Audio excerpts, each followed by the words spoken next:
Salam jemaat yang dikasihi oleh Yesus, kita patut bersyukur kepada Tuhan karena Tuhan begitu mengasihi kita, peduli atas kehidupan kita.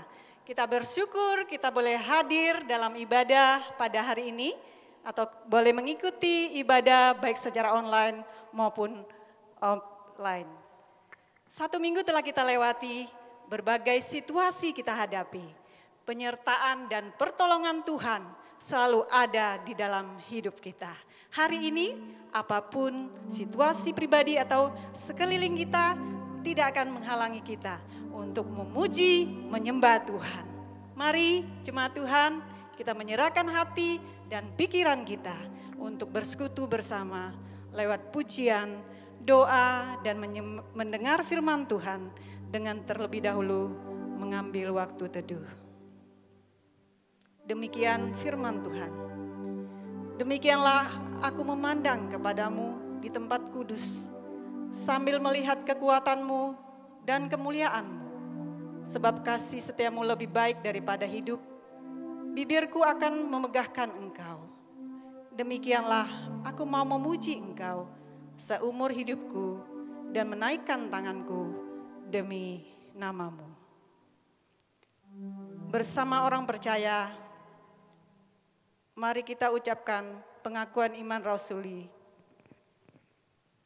dengan berkata, Aku percaya kepada Allah Bapa yang Maha Kuasa, Pencipta langit dan bumi, dan kepada Yesus Kristus anaknya yang tunggal, Tuhan kita, yang dikandung dari Roh Kudus, lahir dari anak darah Maria, yang menderita di bawah pemerintahan Pontius Pilatus, disalibkan, mati dan dikuburkan, turun ke dalam kerajaan maut.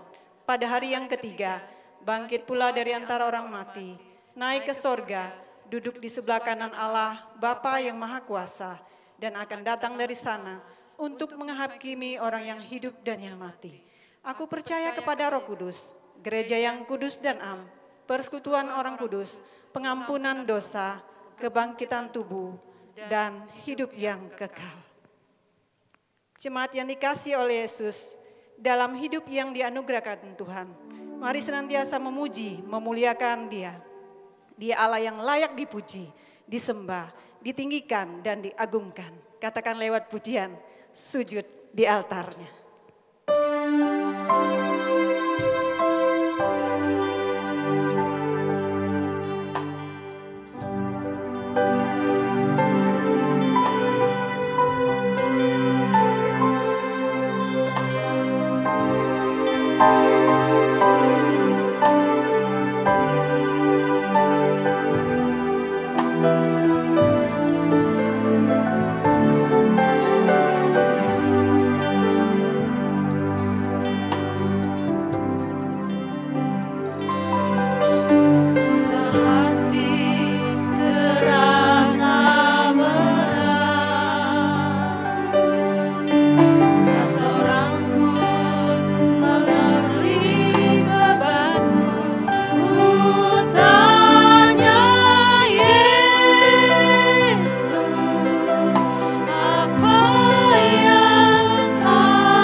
Ya Tuhan, kami percaya mujizat kesembuhan, pemulihan terus terjadi sepanjang hidup kami.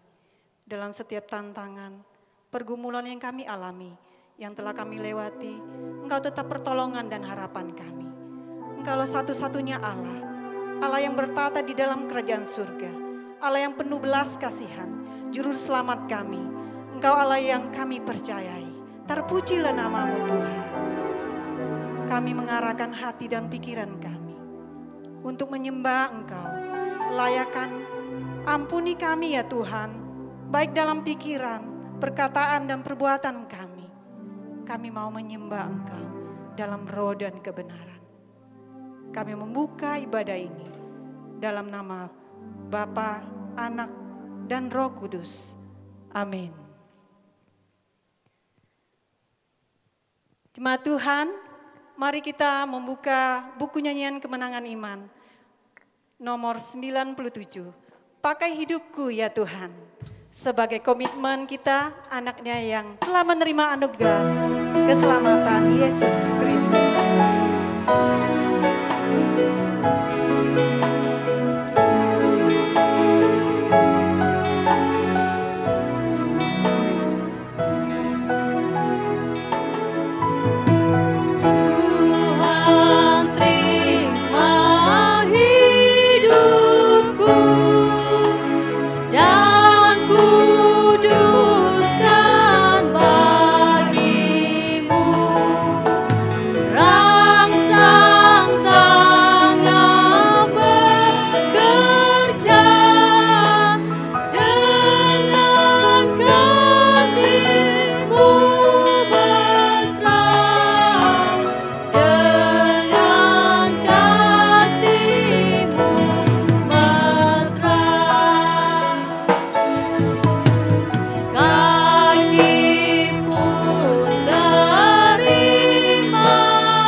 Jemaat Tuhan, kita akan membaca Alkitab.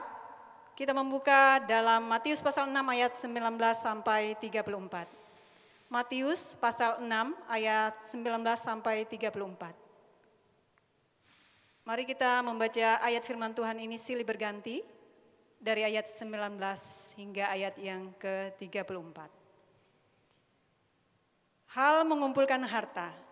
Janganlah kamu mengumpulkan harta di bumi ngengat dan karat, merusaknya, dan pencuri membongkar serta mencurinya.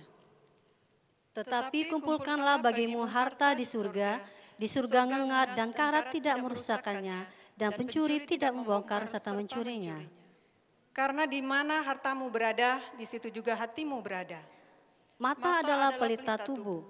Jika matamu baik, teranglah seluruh tubuhmu. Jika matamu jahat, gelaplah seluruh tubuhmu. Jadi jika terang yang ada padamu gelap, betapa gelapnya kegelapan itu. Tak seorang pun dapat mengabdi kepada dua tuan, karena jika demikian, ia akan membenci yang seorang dan mengasihi yang lain, atau ia akan setia kepada yang seorang dan tidak mengindahkan yang lain. Kamu tidak dapat mengabdi kepada Allah dan kepada Mammon. Hal kekhawatiran. Karena itu aku berkata kepadamu, janganlah khawatir akan hidupmu, akan apa yang hendak kamu makan atau minum, dan janganlah khawatir pula akan tubuhmu, akan apa yang hendak kamu pakai.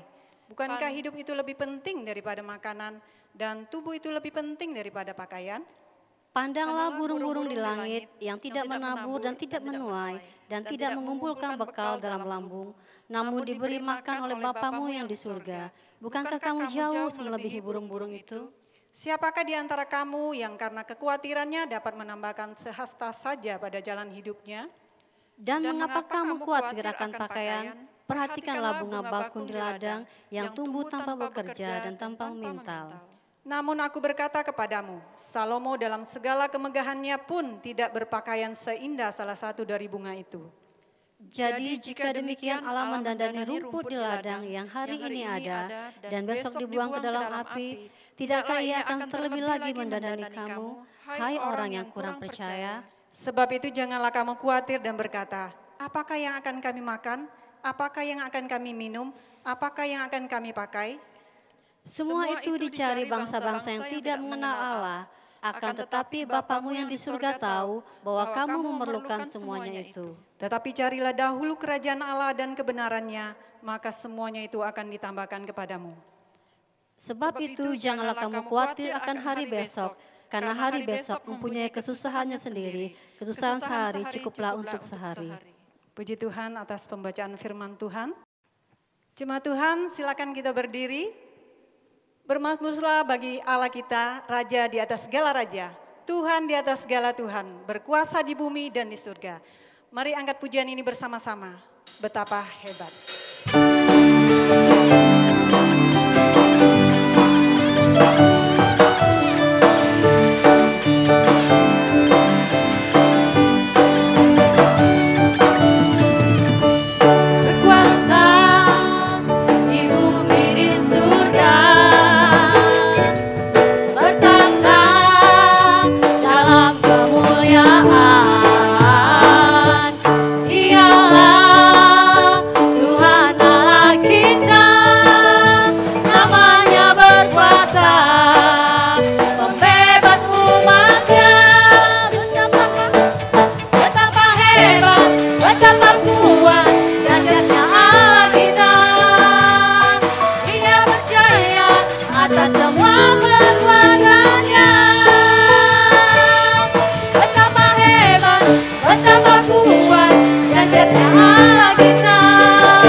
Firman Tuhan yang akan disampaikan oleh Pendeta Depentison Ngir. Firman Tuhan senantiasa menyelidiki hati kita. Apakah kita sungguh-sungguh mengasihi Dia? Katakan lewat pujian ini, selidiki aku Tuhan.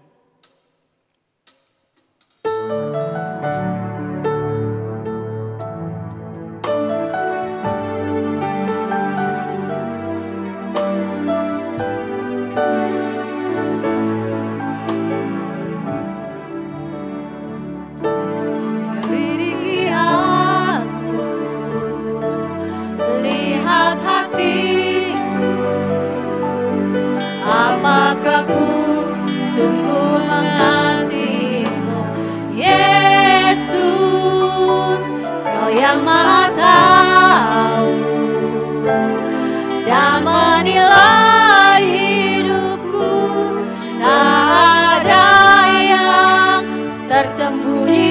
Sekali lagi katakan, selidiki aku, selidiki aku. Lihat hatiku, apakah ku sungguh mengasihimu, Yesus, Kau yang Maha Tahu dan menilai hidupku. Tak ada yang tersembunyi bagimu. Aku lihat kebaikan-Mu yang tak pernah habis di hidupku. Ku berjuang sampai akhirnya Kau dapati aku tetap setia. Katakan, Selidiki aku, lihat hatiku, apakah ku sungguh mengasihimu, Yesus, Kau yang Maha Tahu dan menilai hidupku. Tak ada yang tersembunyi bagimu. Telah kulihat kebaikan-Mu yang tak pernah habis di hidupku.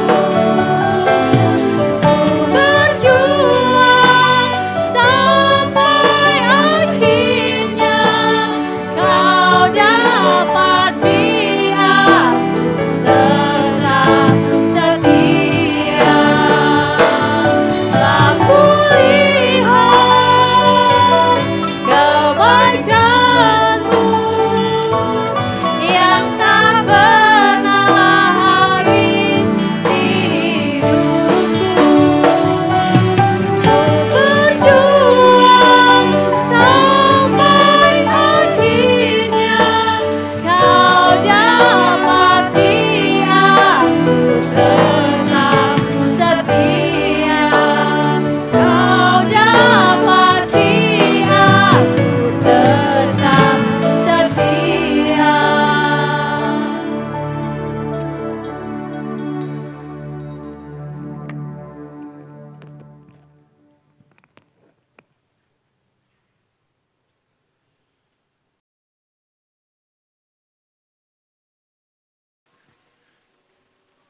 Selamat pagi, Shalom. Bapak Ibu Saudara, kita bersyukur untuk kesempatan membaca firman dan juga merenungkan kebenarannya. Mari terlebih dahulu kita berdoa. Bapa kami yang di surga, kami sangat bersyukur untuk peluang membaca firman Tuhan dan juga mendengarkan kebenarannya. Biarlah firman-Mu yang kami baca dan kami dengar menolong kami untuk lebih mengasihi Tuhan, lebih daripada pencarian kami akan harta benda, popularitas, bahkan kesehatan. Supaya hidup kami sepenuhnya dipersembahkan hanya bagi kemuliaan Tuhan. Hidup hanya bagi Kristus yang telah mati ganti kami. Berbicaralah kepada kami Tuhan melalui firman-Mu, karena kami siap untuk mendengar. Dalam nama Tuhan Yesus kami berdoa dan bersyukur. Amin. Bapak Ibu Saudara, mari kita membaca firman Tuhan dari Injil Matius pasal 19 sampai dengan ayat yang ke-34. Injil Matius pasal 6 ayat 19 sampai dengan ayat yang ke-34. Demikianlah firman Tuhan. Janganlah kamu mengumpulkan harta di bumi ngengat dan karat merusakkannya, dan pencuri membongkar serta mencurinya. Tetapi kumpulkanlah bagimu harta di surga. Di surga ngengat dan karat tidak merusakkannya, dan pencuri tidak membongkar serta mencurinya. Karena di mana hartamu berada, di situ juga hatimu berada. Mata adalah pelita tubuh. Jika matamu baik, teranglah seluruh tubuhmu. Jika matamu jahat, gelaplah seluruh tubuhmu. Jadi jika terang yang ada padamu gelap, betapa gelapnya kegelapan itu. Tak seorang pun dapat mengabdi kepada dua tuan. Karena jika demikian, ia akan membenci yang seorang dan mengasihi yang lain, atau ia akan setia kepada yang seorang dan tidak mengindahkan yang lain. Kamu tidak dapat mengabdi kepada Allah dan kepada Mamon. Karena itu aku berkata kepadamu, janganlah khawatir akan hidupmu, akan apa yang hendak kamu makan atau minum. Dan janganlah khawatir pula akan tubuhmu, akan apa yang hendak kamu pakai. Bukankah hidup itu lebih penting daripada makanan, dan tubuh itu lebih penting daripada pakaian? Pandanglah burung-burung di langit yang tidak menabur dan tidak menuai, dan tidak mengumpulkan bekal dalam lumbung, namun diberi makan oleh Bapamu yang di surga. Bukankah kamu jauh melebihi burung-burung itu? Siapakah yang di antara kamu yang karena kekhawatirannya dapat menambahkan sehasta saja pada jalan hidupnya? Dan mengapa kamu khawatir akan pakaian? Perhatikanlah bunga bakung di ladang yang tumbuh tanpa bekerja dan tanpa memintal. Namun aku berkata kepadamu, Salomo dalam segala kemegahannya pun tidak berpakaian seindah salah satu dari bunga itu.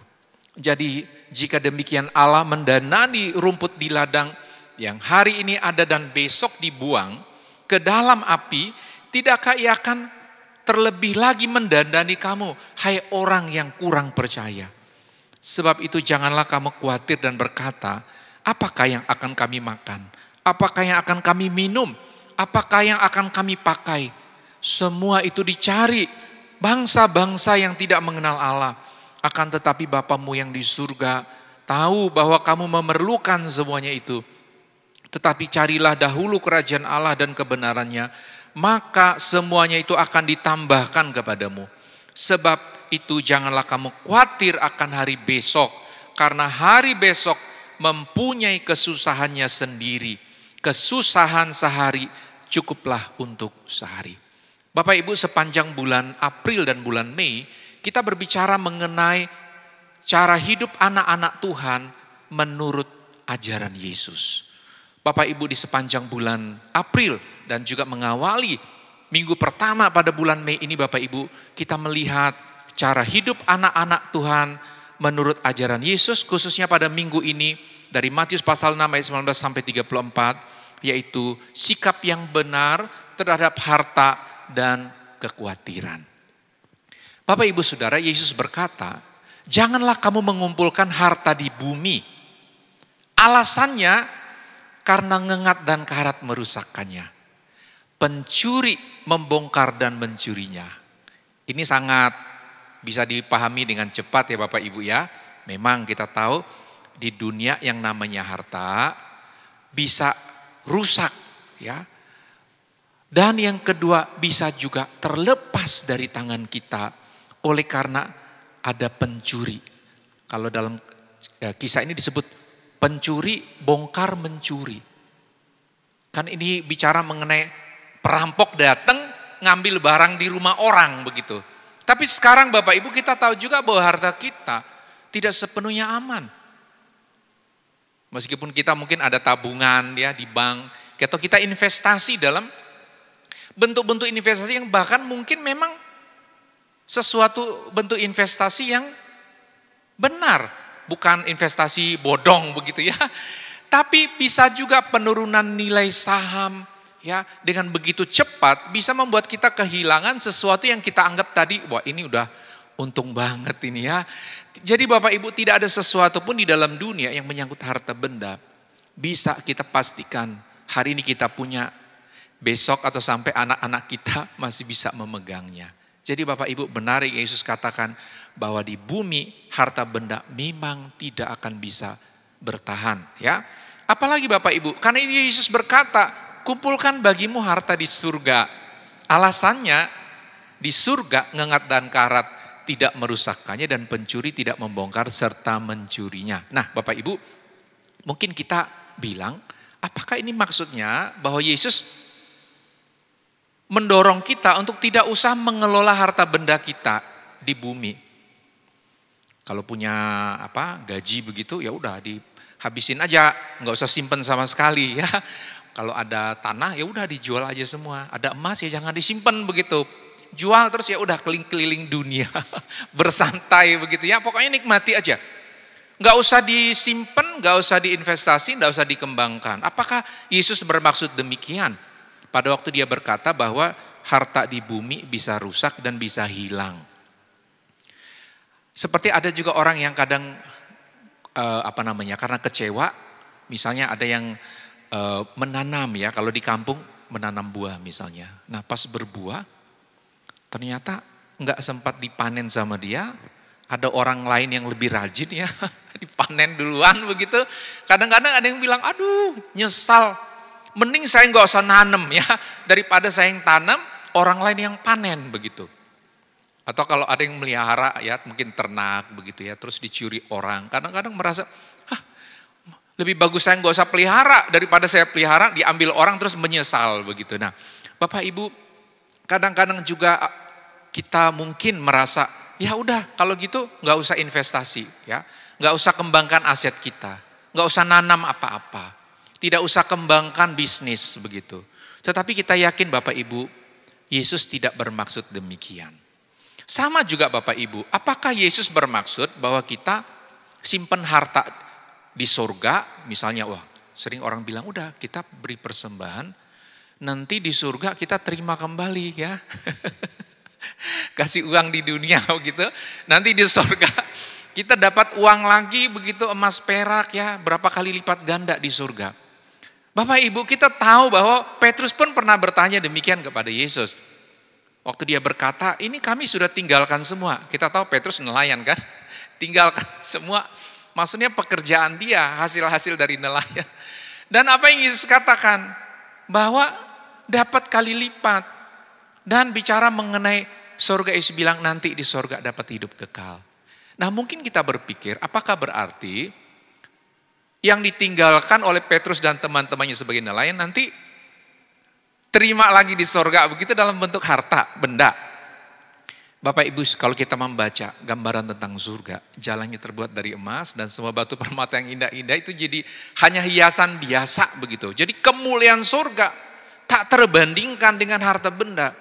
Jadi kalau Yesus bicara mengenai kumpulkan bagimu harta di surga, kita tahu bahwa ini tidak dimaksudkan nanti bahwa apa yang Bapak Ibu beri persembahan begitu ya. Lalu nanti engkau dan saya kita terima dalam bentuk misalnya berapa lipat kali ganda emas ya, permata ya. Lagi pula untuk apa itu di surga Bapak Ibu ya, dalam kemuliaan surga tidak ada satu harta benda pun yang kita anggap hebat hari ini dapat menggantikan atau menjadi harapan kita yang lebih hebat daripada apa yang Yesus sudah beri kepada kita. Itu apa? Keselamatan jiwa kita hidup dalam surga mulia di dalam hadirat Tuhan kekal selama-lamanya. Nah, kalau begitu Bapak Ibu, apa sebenarnya dan maksud dari Yesus mengatakan bahwa kumpulkanlah bagimu harta di surga? Ternyata Bapak Ibu, kuncinya ada di dalam ayat 21. Yesus berkata demikian. Karena di mana hartamu berada, di situ juga hatimu berada. Ada lagunya ini Bapak Ibu ya. Karena di mana hartamu berada, di situ juga hatimu berada. Kumpulkanlah bagimu harta di surga. Di surga ngengat dan karat tidak merusakkannya. Dan pencuri tidak membongkar serta mencurinya. Jadi Bapak Ibu, Yesus tidak mengajarkan bahwa kita tidak mengurus harta benda kita. Yesus juga tidak melarang kita untuk investasi dan kembangkan apa yang memang sudah dipercayakan kepada kita menyangkut harta dunia. Karena di dalam Alkitab kita juga melihat ada banyak contoh di mana para bapa leluhur mereka juga punya harta benda. Ada ternak ya dan hasil ladang yang berlimpah. Bahkan dalam kitab Amsal juga kita diajarkan untuk mengelola aset yang ada. Rajin bekerja, mengumpulkan di saat panen dan menyimpan untuk menghadapi masa yang susah. Jadi persoalannya adalah bahwa ini menyangkut hati kita. Bahwa di mana harta kita berada, di situ hati kita berada. Jadi Bapak Ibu, sebagaimana 1 Timotius 6 ayat 10 berkata demikian, karena akar segala kejahatan ialah cinta uang. Sebab oleh memburu uanglah beberapa orang telah menyimpang dari iman dan menyiksa dirinya dengan berbagai-bagai duka. Jadi ini yang Yesus maksudkan, bahwa jangan hati kita sedemikian terikat kepada pengejaran harta benda di dunia sehingga menyimpang dari iman, meninggalkan kepercayaan kepada Yesus, mengejar harta begitu ya, lalu meninggalkan iman kepada Yesus. Mungkin dapat tawaran jabatan, yang penting kamu tinggalkan iman kepada Yesus. Atau apalagi menyimpang dari iman dalam arti apa? Mengejarnya dengan cara yang tidak benar, menghalalkan semua cara dan mengabaikan cara hidup seperti ajaran Yesus. Yang penting untung, gua sikat begitu ya. Yang penting kaya raya ya. Atau menyiksa diri dengan berbagai-bagai duka karena mencintai harta, hatinya terikat kepada harta. Apa yang terjadi? Bahkan menyiksa diri untuk hal-hal yang masih bisa milih, bukannya memilih waktu bersama keluarga yang lebih banyak, bersama orang yang dikasihi, bukannya untuk membangun hidup rohaninya, semua ditinggalkan hanya untuk tujuan apa? Dapat harta, semakin banyak ya. Lapar hausnya akan firman, akan kasih sayang ya, akan kehadiran Tuhan. Ini dicoba diisi dengan apa? Lapar haus untuk dapat harta benda, menyiksa diri. Nanti waktu pada titik di mana harta itu tidak bisa lagi memuaskan hidupnya, bahkan gak bisa membayar untuk dapat apa yang dia pikirkan dapat dari uang. Di situ baru sadar, waduh saya sudah menyiksa diri dengan berbagai-bagai duka untuk dapat uang, mengabaikan istri, mengabaikan anak-anak, mengabaikan hubungan yang baik, mengabaikan kejujuran, bahkan meninggalkan iman hanya karena dapat harta. Di situ ada penyesalan, hati terikat oleh harta. Jika perkara dunia menjadi yang utama, maka kita akan dikuasai hanya untuk mewujudkan impian dunia. Di mana hartamu berada, di situ hatimu berada. Jika perkara-perkara duniawi menjadi yang utama, maka kita juga akan didorong untuk hidup bagi Tuhan pada masa kini dan hanya harapan kekekalan surga yang sanggup menghiburkan kita. Karena di mana hartamu berada, di situ hatimu berada. Kalau harta kita dan harapan terbesar kita adalah surga di mana Allah ada, maka hidup kita yang masih di bumi ini kita akan dedikasikan, kita akan persembahkan untuk melayani Tuhan untuk tujuan-tujuan surgawi. Dalam Alkitab Perjanjian Lama Bapak Ibu, kita melihat contoh kasus bagaimana cinta kepada dunia yang nyata. Bapak Ibu masih ingat kisah istri Lot yang menoleh ke belakang dan menjadi tiang garam? Saya baca Kejadian 19 Bapak Ibu ayat 15 sampai 26, demikian firman Tuhan. Ketika fajar telah menyingsing, kedua malaikat itu mendesak Lot supaya bersegera, katanya, bangunlah, bawalah istrimu dan kedua anakmu yang ada di sini, supaya engkau jangan mati lenyap karena kedurjanaan kota ini. Ketika ia berlambat-lambat, maka tangan istri dan tangan kedua anaknya dipegang oleh kedua orang itu, sebab Tuhan hendak mengasihani dia. Lalu orang itu menuntunnya keluar kota dan melepaskannya di sana. Sesudah kedua orang itu menuntun mereka sampai keluar, berkatalah seorang, larilah, selamatkan nyawamu. Jangan menoleh ke belakang dan jangan berhenti dimanapun juga di lembah Yordan. Larilah ke pegunungan supaya engkau jangan mati lenyap. Ayat 24, kemudian Tuhan menurunkan hujan belerang dan api atas Sodom dan Gomora berasal dari Tuhan dari langit. Dan ini tunggang balikannya kota-kota itu dan lembah Yordan dan semua penduduk kota serta tumbuh-tumbuhan di tanahnya. Tetapi istri Lot yang berjalan mengikutnya menoleh ke belakang lalu menjadi tiang garam. Dalam Lukas 17 ayat 32 Yesus berkata, ingatlah akan istri Lot. Bapak Ibu Saudara, kisah ini kita kalau baca kembali, kita tahu 2 malaikat yang diutus untuk menghukum sekaligus menyelamatkan Lot. Menghukum Sodom dan Gomora, tapi selamatkan Lot, kedua anaknya, bahkan calon mantunya juga. Kisah ini kalau kita baca, kita ada rasa gemes juga ya. Ayat 15 itu waktu malaikat bilang bangun, bawa istrimu, jangan mati ya.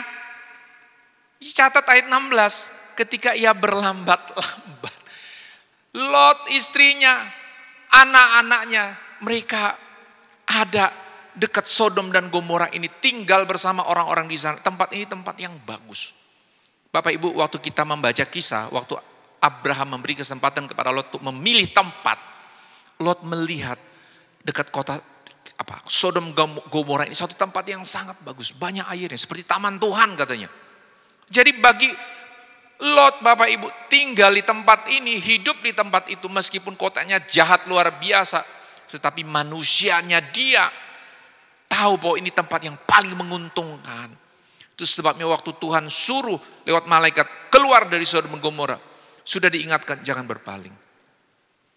Ini bukan mistik Bapak Ibu ya, kalau noleh ke belakang begitu ya, ada apa? Ini hanya suatu gambaran mengatakan bahwa jangan cinta, jangan mau kembali, jangan terikat kepada sesuatu dari masa lalu. Tempat di mana kejahatan bahkan yang dimurkai oleh Tuhan. Nah Bapak Ibu Saudara, persoalannya sekali lagi terletak pada realitas hati kita. Contoh atau kisah dari Lot ini, yaitu istrinya berpaling ke belakang melihat Sodom dan Gomora yang sedang dihukum, adalah sebuah gambaran tentang cinta istri Lot kepada apa yang dimiliki di Sodom dan Gomora. Lihatlah juga bagaimana Abraham waktu dipanggil keluar dari Ur Kasdim, ia harus terus menuju Kanaan dan tidak boleh kembali. Waktu Israel juga dibawa keluar dari Mesir, perbudakan Mesir, Allah juga mendorong terus Israel untuk meneruskan perjalanan menuju tanah perjanjian. Kanaan. Dan jangan rindu pulang. Dan jangan pernah minta tolong kepada Mesir. Bapak Ibu, ini adalah suatu gambaran yang kuat. Agar kita yang telah ditebus dari dosa. Pertama, kita harus mengabdikan diri kita kepada Allah. Dan bukan kepada harta atau mamon. Firman Tuhan berkata dalam ayat yang ke-24. Tak seorang pun dapat mengabdi kepada dua tuan. Karena jika demikian ia akan membenci yang seorang dan mengasihi yang lain. Atau ia akan setia kepada yang seorang dan tidak mengindahkan yang lain. Kamu tidak dapat mengabdi kepada Allah dan kepada mamon. Bapak Ibu, mamon di sini adalah sebuah transliterasi dari kata Aram, mamona, yang arti biasanya ialah kejayaan atau keuntungan. Tapi Kristus atau Yesus melihat di dalam kata ini keinginan yang tamak, yang menuntut seluruh hati manusia dan dengan demikian mengasingkan orang itu dari Allah. Jika seorang memiliki sesuatu, sebenarnya sesuatu itu memiliki dia juga. Jika seseorang memiliki sesuatu, sebenarnya sesuatu itu juga memiliki dia. Jadi pada waktu orang merasa, wah ini milikku, ini punya saya, ya aku cinta harta milikku ya. Dia merasa aku bermilik, aku memilikinya. Sebenarnya pada sisi yang sama, kebendaan itu, material itu, mamon itu juga menguasai dia. Bapak Ibu, ini yang Yesus katakan, bahwa kita tidak boleh mengabdikan diri kita kepada mamon, harusnya hanya kepada Allah. Dan yang kedua, sepenuhnya kita harus mengasihi Bapa. Dan meskipun kita masih hidup dalam dunia, namun kita tidak mencintai dunia. Sebagaimana 1 Yohanes pasal 2 ayat 15-17 berkata demikian. 1 Yohanes 2 ayat 15-17. Janganlah kamu mengasihi dunia dan apa yang ada di dalamnya. Jikalau orang mengasihi dunia, maka kasih akan Bapa tidak ada di dalam orang itu. Sebab semua yang ada di dalam dunia, yaitu keinginan daging dan keinginan mata serta keangkuhan hidup, bukan berasal dari Bapa, melainkan dari dunia. Dan dunia ini sedang lenyap dengan keinginannya, tetapi orang yang melakukan kehendak Allah tetap hidup selama-lamanya. Jadi Bapak Ibu, sebagaimana kita tidak mau diduakan, ya. Engkau yang anak muda ya, nggak mau diduakan. Wah, ya. Kadang saya juga bingung, ya. Ada yang masih pacaran, sudah bilang, kok nggak jadi, dia selingkuh Pak. Ya ampun, ya. Pacaran aja pakai selingkuhan, ya. Bapak Ibu Saudara, orang pacaran saja tidak mau diduakan. Padahal juga bikin apa sih dia, ya? Ada pengorbanan? Ya enggak ada. Orang tua yang korban bagi dia, ya, kalau kita bicara ibu mengandung, ya, berkorban waktu melahirkan itu hidup dan mati. Tapi kadang-kadang mungkin anak putrinya pada saat disuruh milih antara cowok yang begini sama ibunya, pasti lebih ngejar yang cowoknya begitu ya. Padahal kalau bicara pengorbanan harusnya lebih dengar tuh mamanya dia, ya, pertimbangkan bagus-bagus ya. Kalau memang ada unsur yang benar, ya. Kadang-kadang meninggalkan iman hanya karena kekasih, ya. Tetapi ini masukan di sini adalah seharusnya untuk orang yang paling berkorban ganti kita, siapa dia? Pribadi Yesus. Dia layak menerima seluruh hidup kita, seluruh cinta kita, seluruh kekuatan kita, potensi masa muda kita untuk Yesus yang sudah mati untuk kita. Itu sebabnya visi gereja ini kita adalah gereja yang hidup bagi Kristus. Gereja itu siapa? Kita, orang-orang yang sudah diselamatkan. Kita mau living for Christ, kita mau hidup bagi Kristus. Dan dia layak menerima dedikasi itu. Karena itu Bapak Ibu, kalau kita sudah sepenuhnya mempersembahkan hidup kita, mau mengasihi Allah, bukan mau hidup mendedikasikan hidup untuk harta benda, maka hal-hal yang Yesus katakan dalam Matius 6 ayat 25 sampai 34 tentang kekhawatiran ini Bapak Ibu, kita bisa mendapat kemenangan. Yesus berkata dalam ayat 25, karena itu aku berkata kepadamu, janganlah kamu khawatir akan hidupmu, akan apa yang hendak kamu makan atau minum, dan janganlah khawatir pula akan tubuhmu, akan apa yang hendak kamu pakai. Bukankah hidup itu lebih penting daripada makanan, dan tubuh itu lebih penting daripada pakaian. Bapak Ibu, karena kita hidup untuk tujuan kekekalan yaitu surga. Meskipun kita hidup di dalam dunia, kita ada kebutuhan untuk harta, keuangan, untuk menjalani hidup, membiayai hidup, bukan hidup untuk dapat harta. Kita harus percaya penuh bahwa Bapa di surga, Dia memelihara hidup kita. Sehingga Yesus berkata, jangan khawatir akan hidup, jangan khawatir akan tubuhmu. Karena meskipun dalam ayat 32 dikatakan, semua itu dicari bangsa-bangsa yang tidak mengenal Allah. Akan tetapi Bapa yang di surga tahu bahwa kamu memerlukan semuanya itu. Kita mulai dengan kepastian ini. Bapa kita yang di surga, itu Allah penuh belas kasihan. Kita punya dua ayah. Ada Bapa di bumi, tapi jangan lupa kita ada Bapa di surga. Bapa di bumi bisa gagal, Bapa di surga tidak bisa gagal. Ayah di bumi, Bapa di surga mungkin tidak bisa memahami isi hati kita, bisa gagal, menilai kita. Tetapi Bapa di surga tidak pernah salah. Dia tahu siapa kita di masa lalu, siapa kita di masa kini dan masa depan. Dan Ia tahu bahwa di dalam pemeliharaannya yang sempurna itu, saya dan engkau aman. Tapi Dia minta engkau memercayai Dia sebagai Bapa di surga yang melebihi kesanggupanmu untuk memelihara dirimu sendiri dengan cara yang kau pikir paling bagus untuk bisa bertahan dalam hidup yang fana di muka bumi ini. Dikala kita sakit, kadang kita mulai mempertimbangkan, kira-kira gimana, masih bisa hidup besok gak? Kira-kira bisa bertahan sebulan gak? Atau kita bilang, yaudah matilah saya ini ya. Begitu kita lihat hasil, aduh ini celaka ya. Bapak Ibu, kita wajar memang menghadapi pertanyaan-pertanyaan seperti itu. Tetapi jangan lupa pada waktu kita menghadapi kenyataan bahwa kita bisa mati. Kita bisa menderita karena situasi ini. bahkan dalam pergumulan jangka panjang, atau dalam mungkin mengurus orang yang kita kasihi, antara hidup dan mati setiap hari. Tapi jangan lupa, ingatlah satu kepastian ini, bahwa Bapa di surga, Bapamu di surga, Dia adalah pemilik hidupmu. Engkau dan saya, kita akan selalu baik-baik saja di dalam tangan Bapa yang mengasihi kita. Lebih daripada itu, engkau akan jatuh di dalam kekhawatiran. Engkau akan mencoba mengandalkan dirimu. Engkau coba menguasai situasi yang memang kau nggak bisa kendalikan. Di situ kekhawatiran menekan, engkau akan habis-habisan dalam pikiran dan hati. Jatuh bangun, ya, tidak bisa bangkit. Kenapa? Kita mengandalkan diri kita yang lemah. Kita bisa berubah-ubah dalam perasaan kita. Tapi mari kita melihat kepada kepastian yang tak berubah. Bahwa Bapa di surga mengasihi kita. Dan waktu situasi semakin buruk sekalipun, kita ada di dalam tangan Bapa.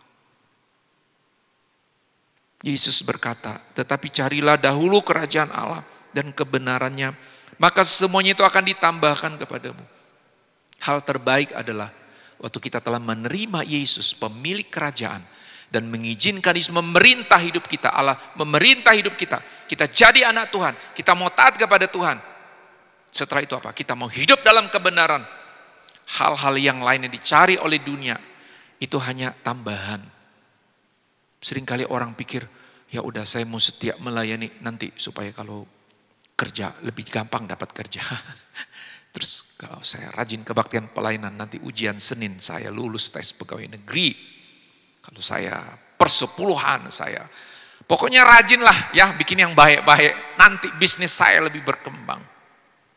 Kalau saya lakukan ini, nanti jadi kepala semua. Bapak Ibu, seringkali kita mengukur apa? Berkat Tuhan, kebaikan Bapa kita atas dasar apa?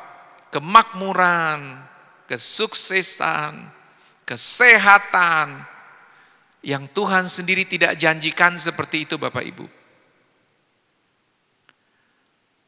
Yang pasti yang Tuhan janjikan kepada kita waktu kita percaya menerima anugerah, dosa-dosa kita diampuni. Dia menjamin keselamatan kita. Selama hidup singkat dalam dunia, kita ada tugas menjadikan semua bangsa muridnya. Kita memuliakan Dia. Hidup sesuai standar Tuhan. Menyaksikan akan Dia. Dan sampai akhir zaman, Dia menyertai kita dalam penugasan ini. Tidak ada janji bahwa hidup bertabur bunga, ada lagunya itu ya. Dan Tuhan tidak pernah janji bahwa kita akan selalu sehat. Tuhan juga tidak pernah janji, pokoknya kalau percaya saya, mati tidak kecelakaan, mati tidak sakit penyakit, matinya tenang, dijemput malaikat begitu ya. Langsung sudah siap tangan begitu ya, udah pakai jas ya.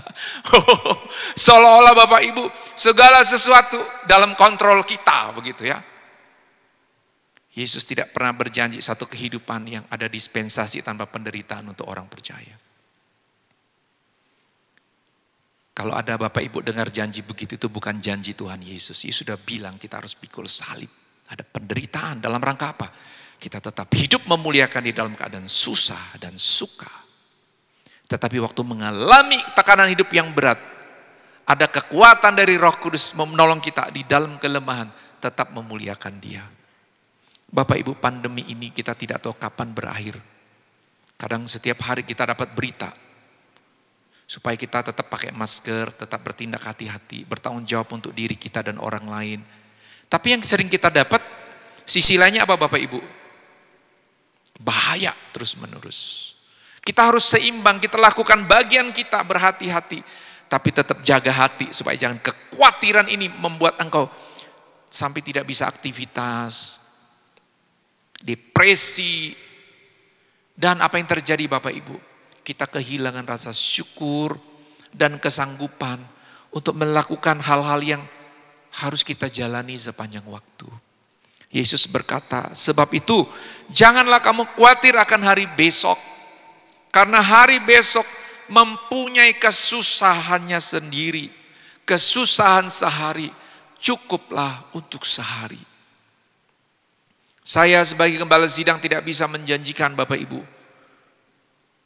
bahwa hidupmu tidak akan menghadapi masalah. Sama seperti juga Tuhan Yesus tidak menjanjikan hal yang seperti itu. Kita hanya diminta untuk sehari lepas ke sehari hidup bergantung kepada karunia, jaminan, pemeliharaan dari Tuhan. Kita berdoa dan berusaha. Kita lakukan bagian kita dan tetap mempercayai Dia. Karena sehari Bapak Ibu, hari ini bisa ada masalah, besok juga ada. Jadi jangan coba dihadapi satu kali. Kekhawatiran melanda kita, bagaimana ya? Ada kisah itu Bapak Ibu ya, ada orang tua cerita sama pendeta, aduh Pak Gembala, bagaimana ini kalau anak-anak saya nanti dia pas ini dapat pasangan yang tidak percaya Tuhan ya. Setelah dia menikah mungkin suaminya suka pukul dia begitu ya. Gimana nanti mereka nggak punya sumber, suaminya nggak kerja bagus ya. Terus Gembala nanya, Bu, itu anaknya sudah mau menikah? Si ibu bilang, enggak Pak, ini masih umurnya baru 1 tahun. Bapak Ibu kadang-kadang kita udah mikir jauh banget ya. Gimana, bagaimana.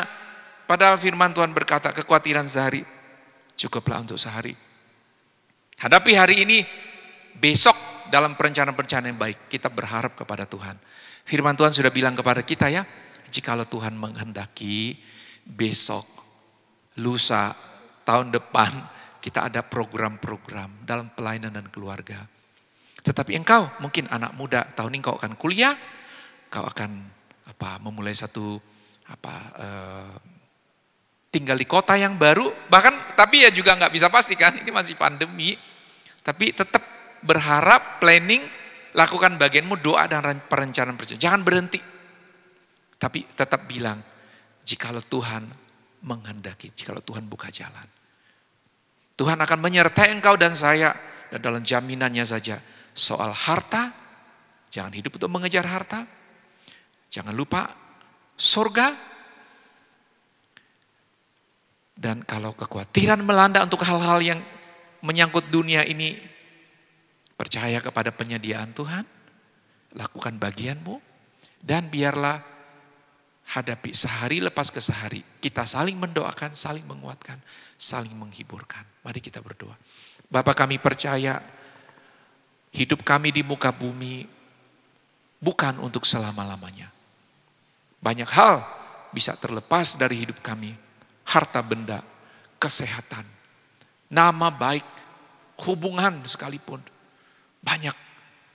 Dan kemungkinan bisa hilang. Terlepas dari hidup kami, kami menderita. Kami kecewa, kami putus asa. Tapi Engkau mendorong kami untuk tahu bahwa ada surga dan surga. Bahwa panggilan surgawi adalah yang terbesar dalam hidup kami. Dan selama kami hidup singkat di dalam dunia ini, kami harus mendedikasikan hidup kami sepenuhnya hanya untuk Engkau. Dan bukan untuk mencapai popularitas, keinginan dunia, keangkuhan dunia, kebanggaan dunia. Dan kalau ada kekhawatiran ketika hal itu seperti kami tidak dapatkan, ajar kami untuk mempercayai Engkau sebagai Bapa yang baik. Bapa yang penuh belas kasihan, Bapa pemelihara hidup kami. Yang telah selamatkan kami dari dosa dan memberi kepastian surga. Bapa yang setia dan tidak tinggalkan. Kiranya hari ini jikalau ada hati yang lemah, baik pribadi, keluarga, Tuhan mau kuatkan kembali untuk lebih mempercayai Engkau. Daripada mempercayai diri sendiri dan pengharapan hanya kepada harta benda. Terima kasih Bapa, di dalam nama Tuhan Yesus kami sudah berdoa dan bersyukur. Amin.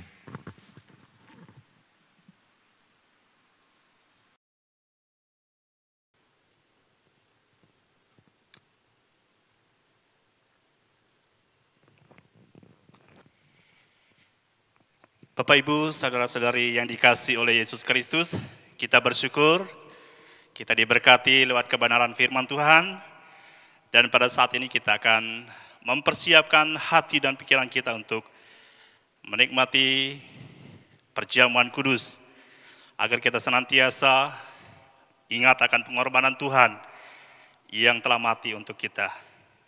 Mari kita datang kepada Tuhan, kita berdoa. Kami bersyukur kepada Engkau Tuhan, di dalam kesempatan ini kami akan makan dan minum dari perjamuan kudus, agar lewatnya kami senantiasa ingat pengorbanan yang Tuhan telah nyatakan bagi kami, agar kami senantiasa hidup bagi Kristus, sertai kami sampai selesainya. Di dalam nama Tuhan Yesus kami berdoa dan bersyukur. Amin.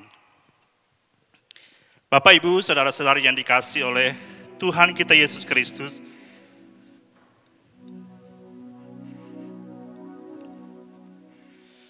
Tuhan Yesus telah memberikan dua ketetapan yang sangat penting bagi kita. Yang pertama, apabila seorang percaya dan menerima Yesus sebagai Tuhan dan Juru Selamatnya, maka Yesus Kristus memerintahkan kita untuk membaptiskannya dalam nama Bapa, Anak, dan Roh Kudus sebagai tanda bahwa ia adalah murid atau pengikut Yesus Kristus. Yang kedua, apabila orang-orang yang telah menjadi murid Yesus Kristus berkumpul, ia memerintahkan kita untuk makan dan minum dari perjamuan kudus, sebagaimana peringatan akan apa yang telah dilakukannya di kayu salib bagi keselamatan manusia. Sesuai dengan perintah Tuhan Yesus, kita akan makan dan minum dari perjamuan Tuhan, sebagaimana dinyatakan dalam firman Tuhan dari Injil Lukas pasal 22 mulai ayat 15. Demikian firman Tuhan. Katanya kepada mereka, "Aku sangat rindu makan Paskah ini bersama-sama dengan kamu sebelum aku menderita. Sebab aku berkata kepadamu, aku tidak akan memakannya lagi sampai ia beroleh kegenapannya dalam kerajaan Allah." Kemudian ia mengambil sebuah cawan, mengucap syukur, lalu berkata, "Ambillah ini dan bagikanlah di antara kamu. Sebab aku berkata kepada kamu, mulai dari sekarang ini aku tidak akan minum lagi hasil pokok anggur, sampai kerajaan Allah telah datang." Lalu ia mengambil roti, mengucap syukur, memecah-mecahkannya, dan memberikannya kepada mereka, katanya, "Inilah tubuhku yang diserahkan bagi kamu. Perbuatlah ini menjadi peringatan akan aku."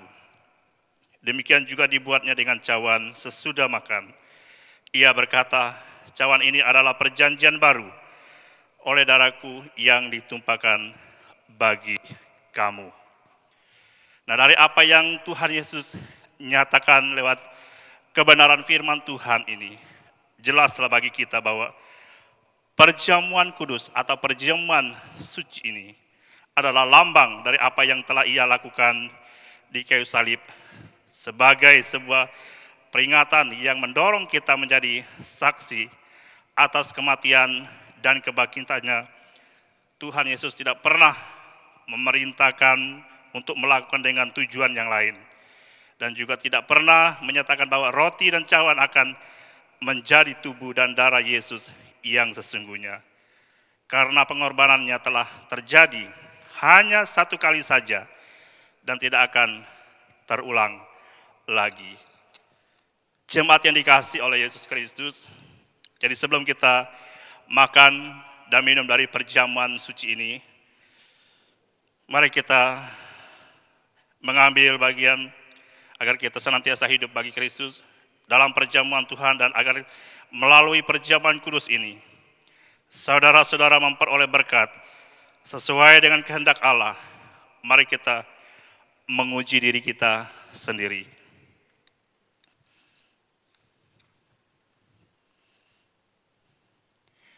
Apakah saudara-saudara sungguh-sungguh mengakui Yesus sebagai Tuhan dan Juru Selamat secara pribadi, serta menyatakan dengan memberi diri dibaptis?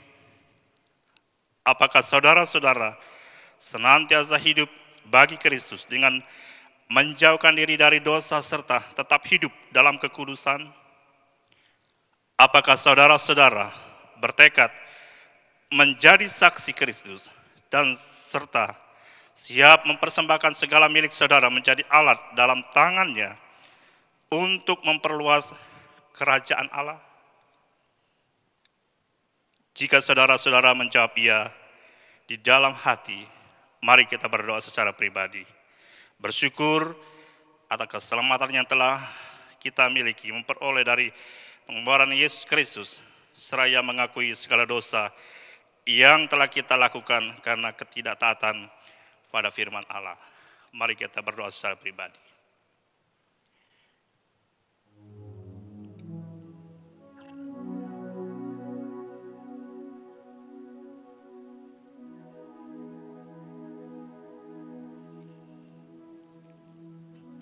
Inilah kami Tuhan, layakkan kami untuk makan dan minum dari perjamuan ini. Di dalam nama Tuhan Yesus kami berdoa. Amin. Bapak, Ibu, saudara-saudari yang dikasihi oleh Yesus Kristus, roti dan cawan akan dibagi. Sebelumnya kita akan memuji Tuhan dari Kemenangan Iman nomor 48. Yesus mencurah darahnya. Mari kita menaikkan pujian ini. Tercurah darah Tuhanku.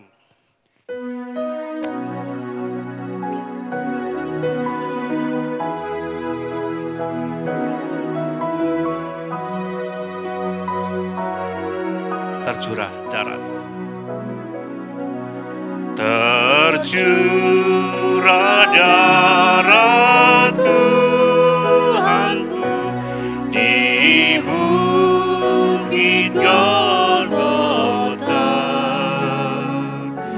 yang mau bertobat ditebus, terhapus dosanya, terhapus dosanya, terhapus dosanya, yang mau bertobat ditebus, terhapus dosanya. Ayat yang kedua.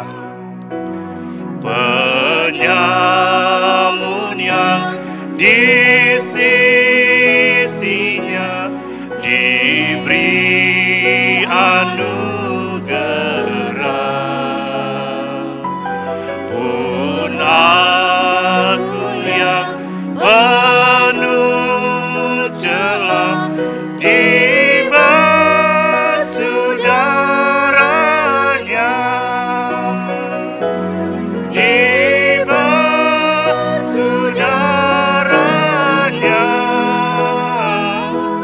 dibasuh darahnya. Pun aku yang penuh celah dibasuh darahnya. Puji nama Tuhan. Mari Bapak Ibu, saudara-saudari, kita mempersiapkan makan dan minum dari perjamuan kudus ini.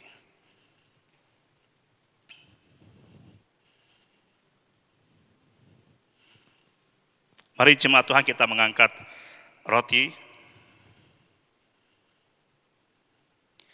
Yesus berkata, inilah tubuhku yang diserahkan bagi kamu.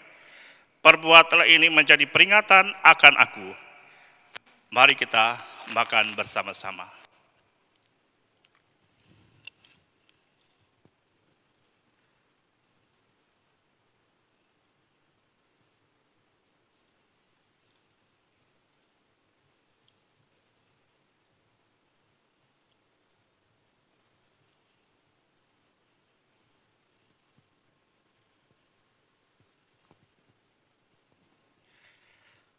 Mari kita mengangkat cawan.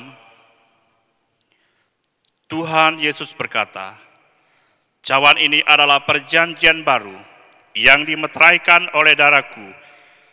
Perbuatlah ini setiap kali kamu meminumnya menjadi peringatan akan aku. Mari kita minum bersama-sama.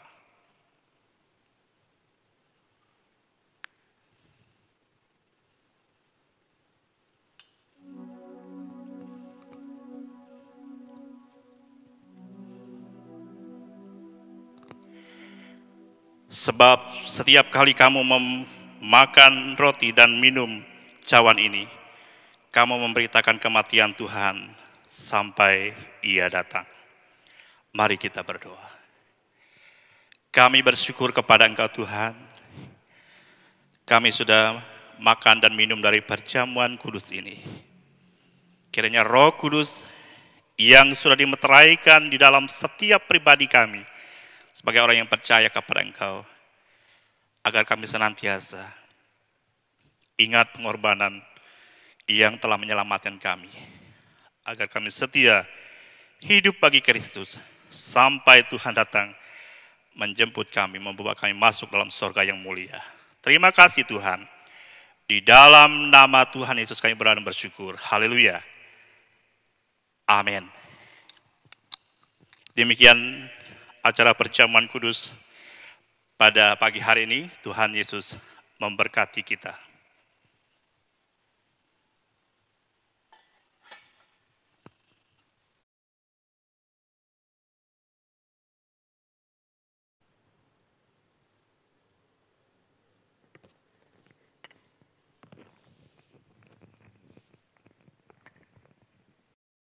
Baiklah jemaat Tuhan, kita akan menyampaikan doa syafaat kita kepada Tuhan yang akan dipimpin oleh Pendeta Injianto.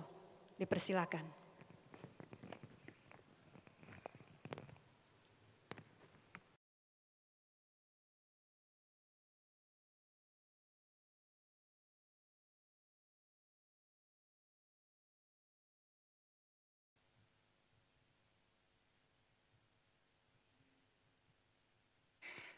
Terpujilah nama Tuhan, kita bersyukur bersama anggota jemaat Tuhan yang berulang tahun, baik yang berulang tahun secara pribadi, bahkan yang berulang tahun dalam pernikahan. Saya akan membacakan saudara-saudari yang berulang tahun.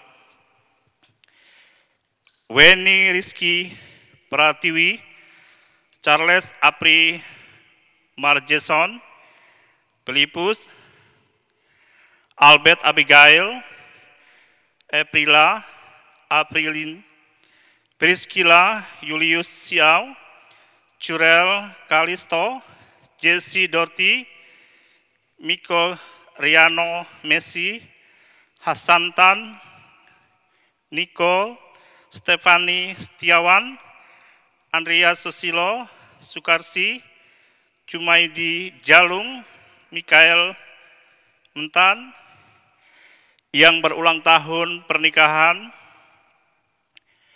Tony Kastis dan Kastia, Yosep Senti dan Dewi Siana, Maison Apuy dan Aprila, Parno dan Jumida, Barnabas L dan Maiti, Pranki F.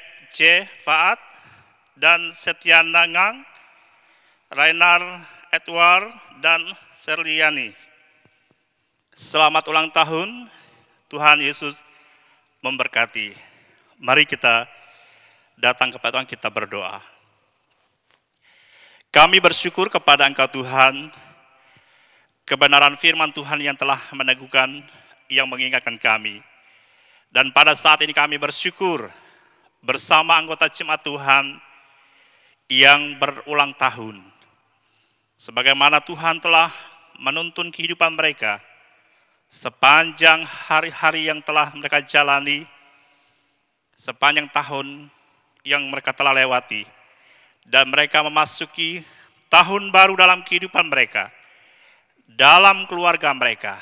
Kami percaya, kami berdoa dalam nama Tuhan Yesus. Tuhan sertai, Tuhan memberkati, beri hati yang selalu mengandalkan Tuhan dalam kehidupan mereka, agar mereka tetap setia, tetap taat, semakin hari semakin mengandalkan Tuhan dalam hidup mereka. Dan kami berdoa juga untuk keutuhan bangsa dan negara kami, serta pemimpin bangsa dan negara kami, agar mereka dapat menjalani tugas dan tanggung jawab mereka untuk membangun bangsa dan negara kami. Dan kami berdoa juga untuk TNI dan Polri yang ada. Agar bangsa dan negara kami aman dan tentram, dan kami sebagai orang yang percaya dengan penuh leluasa untuk menyembah dan memberitakan kabar tentang keselamatan di dalam Yesus Kristus. Dan pada saat ini juga kami tetap mendoakan anggota jemaat Tuhan yang ada dalam keadaan sakit.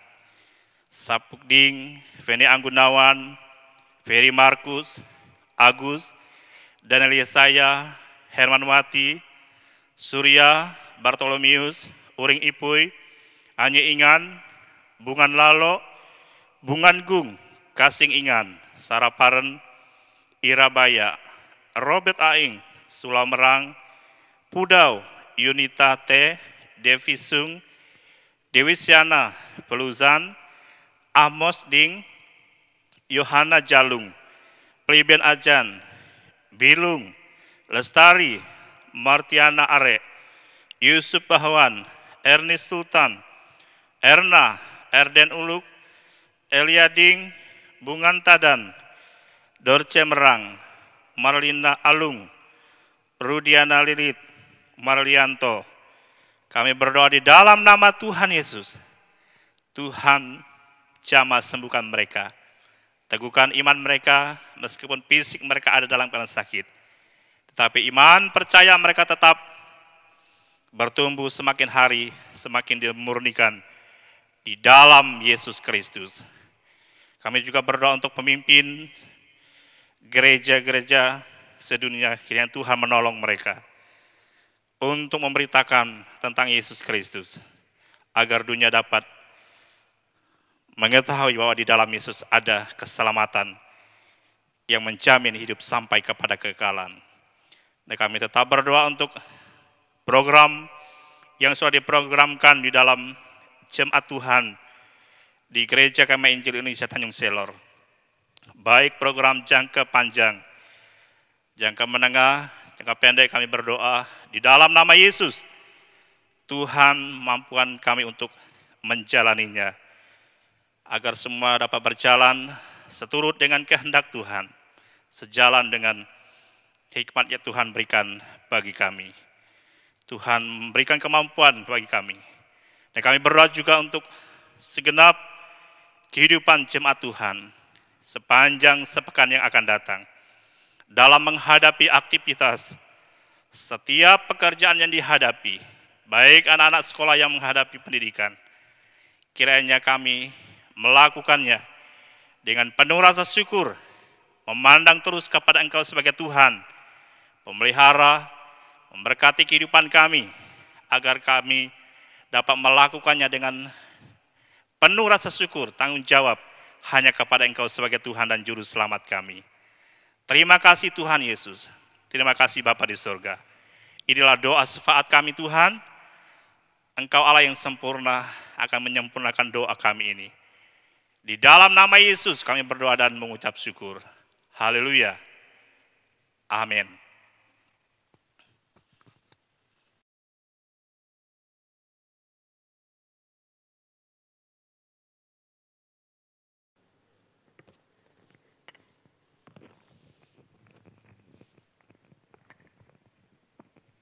Jemaat Tuhan yang dikasihi oleh Yesus, kita akan memberikan persembahan kita kepada Tuhan.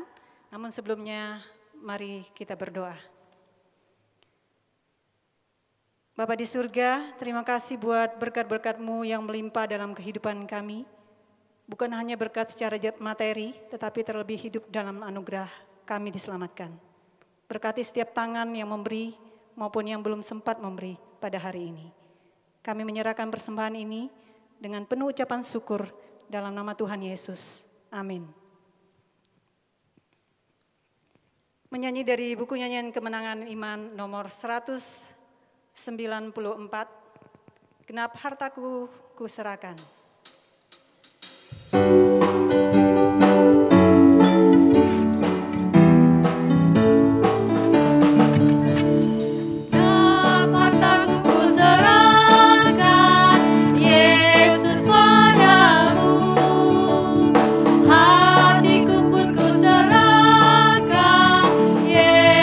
Padamu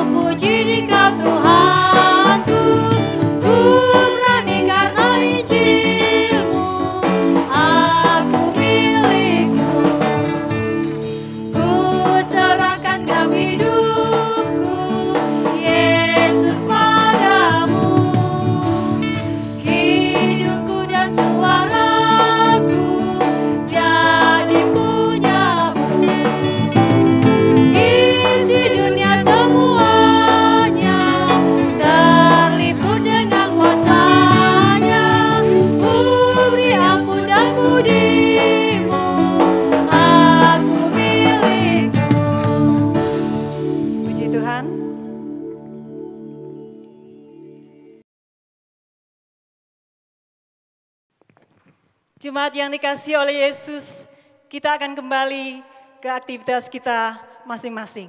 Sebagai orang-orang yang telah dikasihi Allah, sepatutnya kita bergembira, bersukacita menjalani hari-hari kita. Sekalipun kita belum melihat apapun hari ini, mari tetap percaya pada janji-janjinya. Mari memuji Tuhan, katakan Allah sanggup melakukan segala perkara.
Haleluya.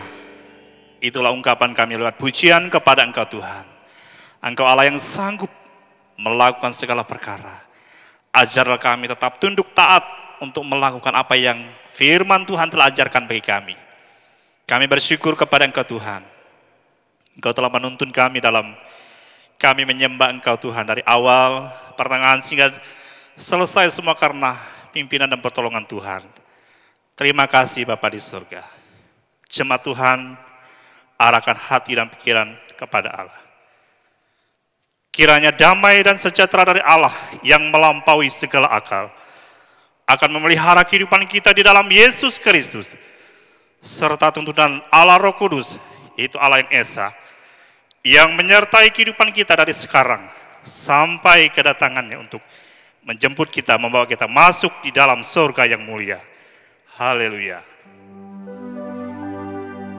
Puji Allah, pohon berkah. Puji Dia, segenap bumi. Di surga pun memuji-Mu. Bapa, Anak, dan Roh Kudus. Amin.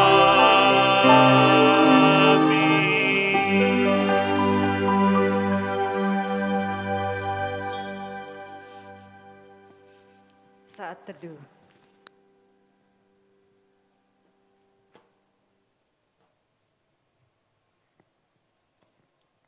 Jemaat yang dikasihi oleh Yesus, demikian ibadah kita pada siang ini.